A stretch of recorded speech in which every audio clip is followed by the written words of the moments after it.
Nga rastet më të arta që mund të ketë regjistruar në një historia e njerëzimit. Është shumë i dërguari Allahu sallallahu alajhi wasallam tha më kanë ardhur miq sonte, po unë nuk kam me çfarë të pres, po si më thon po çan hallin me shokët e tij. Asnjëri si ngriti dorën, asnjëri s'ta gjë, më thon ishin të pamundur për të prit mysafirin. Njëri tha unë, me që ishte pejgamberi sallallahu alajhi wasallam në siklet, në vështirësi tha unë o pejgamberi i Zotit. Mirë po u ngut pak, e tha para kohe. Okej.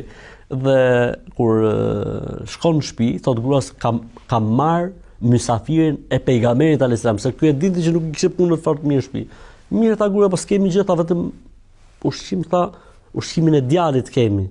Ushqimin e djalit. Mirë tha ky djalin vërën gjumë, dhe kur të bëhet gati që do të shtrohet, tha shtroj të gjitha, okay? Kur dhi puna si më thonë, e pjatave, apo e tasave, tha me padashje fike kandilin edhe vendose vetëm mikut përpara.